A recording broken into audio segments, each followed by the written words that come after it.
This is Steve Zeltzer with Workweek and Pacifica, and today we're going to be interviewing Robert Ovetz. He's an author of Workers Shot Back, Class Conflicts from 1877 to 1921, and We the Elites, Why the U.S. Constitution Serves the Few. He's also a CFA member at San Jose State University and has been looking at the recent strike struggle and the issues facing the union and workers, including adjuncts, professors, who are a large percentage of the faculty. So welcome to our show, Robert. Thanks, Steve. Thanks for having me. So Robert, why don't you talk about this one-day strike? It was supposed to be 5 days, first statewide strike of the CSU system, 29,000 faculty, staff, counselors. How was it organized, and what happened during the strike? Our union also includes coaches, so on all 23 campuses. So open bargaining began for the first time, as I'm aware of, in CFA history last summer. And there were a number of sessions in which all members were invited to participate in person or on Zoom. And we had very good turnout. And in the early meetings with the CSU, it was very clear from many of the members that we needed to hold firm to the 12% demand. These were reopeners. 12% would just get us back to what we've lost since our last two contracts due to inflation. And there was also a very clear directions from the rank and file members who attended these meetings that we should also continue to connect a pay increase to controls over class size and workload, among a number of other important issues, such as gender-inclusive bathrooms and nursing facilities and longer family and maternity paternity leave. An entire semester was what we were requesting, as well as raising the base pay for lecturers. I'm a lecturer, and my pay is so low that even though I'm full-time, I still have to teach at one or two other places to survive. So it began very hopefully. However, at the same time, we have an informal caucus, Cal State Faculty United, and we had been raising the issues that while we're bargaining, we also need to start putting into place a strike prep campaign with, doing one-on-ones and tactical escalations and so forth. And a little bit of that was done. And then at the end of the semester, there were 4 one-day strikes. It was quite a total shutdown at San Francisco State, where I helped out on the picket line. So that's kind of leading us up to the call for this 5-day long system-wide strike, which is pretty historical, if it had been allowed to continue beyond the first day. And the reason why we ended up striking was because the CSU walked out of bargaining on January 9th, and essentially just told us that they weren't going to give us anything more than what they had offered before. And sadly, this is what our union accepted in canceling the strike just in less than 24 hours after it began. And the trustees, you have the corporatization, the privatization of the CSU system. The union has said that they're union busting tactics to impose this contract. Was there any education by the union of the nature of the university? And also Newsom, who appoints the board of trustees, and the corruption scandal at the university, chancellors, and there's a great deal of corruption and golden parachutes to chancellors who violate the rules, discriminate. It seems like they're very vulnerable politically. Was this taken up by the union? Well, over the years, there's been increasing attention to the growth, for example, in the management sphere, the layer of the CSU, which continues to grow. It seems like every few weeks I get an email that some new vice president or dean or vice chancellor is being interviewed and hired. And there's been a lot of CFA coverage of growth in their pay packages. The CSU chancellor's total pay package is about $1 million a year. It's pretty extraordinary. There's also been there's been some good work done. I think an outside auditor was hired who looked at the CSU's financing and found that in the last decade, it's grown. Their budget surplus has grown quite a lot. with all the federal infusion of money during the pandemic, which they just banked. They're sitting on reserves of $12 billion. So, on the political side, CFA, they do their homework. The staff has put out some good reports on that. But the union is very closely tied to the Democratic Party, and we don't really know, exactly what led to this huge concession. But What was the concession? What did they agree to as far as so they agreed to 5%. This is a reopener just for 1 year, and this was baked into our last contract that we would have salary reopeners with a few other issues. And so the CSU came back with 5%, and we rejected it in that last session. And so it's very surprising, and it's creating a lot of anger and opposition across the state by rank and file members that after arguing very strongly, we weren't going to back down from 12%, that the leadership closes up bargaining and negotiates a deal in the middle of the evening yesterday that they were taking 5%.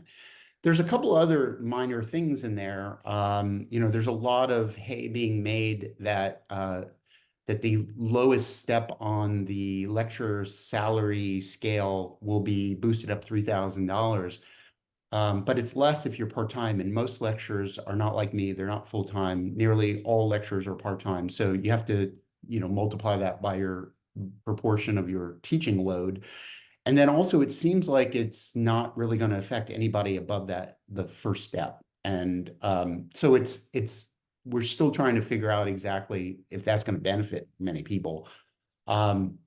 But there's really a lot of anger. And if you talk to folks around the campuses, if you look on social media, there's a lot of people who said, what happened to the 12%? And there's one other aspect to this is that going forward, they're proposing to extend the contract another year based on a contingency of another 5% plus a small I think it's 2.65% step increase, which is probably at the rate of inflation, probably. But the 5% is contingent on state funding.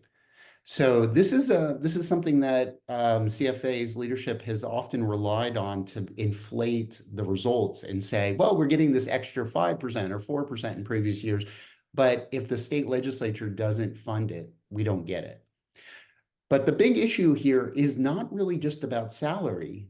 It's about workload. It's about the underinvestment in the CSUs. That's part of the reason why the Teamsters skilled staff local was willing to go out on strike with us. And they've actually had a ULP strike back in November, a one-day strike. And they settled during the weekend. So if we had kept up with this strike and made it open-ended, it's very likely we could have got a lot more. And also if our Teamster allies had not settled, but apparently that was something that they thought was worth settling, we could have had a lot more leverage and extracted a lot more. And so there's a lot of concern that the leadership just called an end to the strike prematurely when we really didn't get anything. And the conditions of, part-timers, adjuncts, I covered a past strike struggle. Some of the adjuncts couldn't even pay their rent. They were living in their cars. It's a very difficult situation living in California. It doesn't seem that it was very radical. They didn't seem to have any class hatred against the fact that you have 180 billionaires in California, and you say that there's 12 billion in the bank and they can't make any major concessions. It seems like they're not at war. It seems like there's a one-sided war going on here. Well, it certainly does seem like a one-sided war, and the ones that are really feeling the greatest impact are our students. Most of our students are first generation. I teach at San Jose State, which is a majority minority campus. We have very poor working class students. Many of them are working at least one job. And they're being packed into these classes with 40 or more students. And in the meantime, The counselor per student ratio is off the charts. And there's not a lot of support resources for them. And most of their faculty are like me, where, we're teaching very large classes. Many of us are teaching in multiple places, and the students are very supportive of our efforts. They see that if we can get the CSUs to really start spending that money on who they're supposed to be serving, the students see that this is a strike they can get behind, and we got a lot of student support. And Yeah. in San Francisco State strike in '68, that 6-month strike, it set up ethnic studies. It was called Third World Studies. One of the demands was open admissions, free admission. They just raised the fees for students 6%. Students are going into debt to go to college. The conditions of many of these working class students are stretched out. They have to work a couple of jobs. That doesn't seem to be a hot issue, and the union apparently did not tie it together in this strike. Was that an issue? The situation that they're raising the fees for students? I mean, that's a political decision of the management, of the chancellor and the trustees. Yeah, the CSU really kind of had a misstep there. They actually jacked up the students' tuition 30% over the next few years before they ended bargaining. And here's the thing, Steve, is that one of the things that was really lacking and has been lacking is a coordinated statewide strategy of escalation, of one-on-one organizing, all the nuts and bolts, what makes an effective union, what makes for a successful strike, was for the most part missing from the top. And over again, and this is what's happened in previous contract cycles, is that they've said, oh, every campus, you figure out your own strategy. Well, we have the largest higher education system in the country. We have 23 campuses across the largest state in the country. And we have a very decentralized lack of investment and resources from our union into the organizing. And many of the campuses did work very closely with the students. They tied the 30% tuition increase to the strike. But statewide, there's a lot of question about really how seriously this leadership took actually going on strike, whether they're capable of leading a strike, and frankly, whether they can lead a union at all. This is not the first time this has happened. In the 10 years I've taught in the CSUs, this is now my third contract campaign. The previous two, we got tentative agreements at the last minute. The strike was called off, and 3 years ago, we got a tentative agreement over the Christmas break. And then we voted on it before classes ever started the next semester. So there's a lot of question about this leadership. They have really failed the rank and file membership. And the privatization, the corporatization of public education, the graduate students went on, they faced similar situations. You have privateers profiting off of education.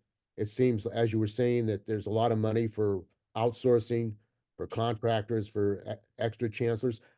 This is a political role of the Democrats, and yet it seems the union is actually supporting the Democrats. Yeah, so this is not over. We are organizing a no vote, and we are organizing to democratize our union. Our CFA does not have one member, one vote for leadership. It has a delegate system.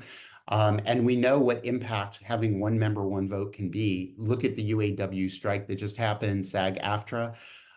These unions had very effective and disruptive strikes and successful strikes because the members got to directly elect new leadership. And so we are asking all CFA members and non-members, you can't vote unless you're a member. So join CFA, vote no on this contract. We go back to bargaining, and perhaps we strike again and we're more effective. And then we also change our bylaws so that we can have a democratic union that serves the membership. Okay, well, I want to thank you very much for joining us. We've been talking with Robert Ovetz, an author and also a CFA member of the union and just involved in the statewide strike. So thanks for joining us. Thank you, Steve.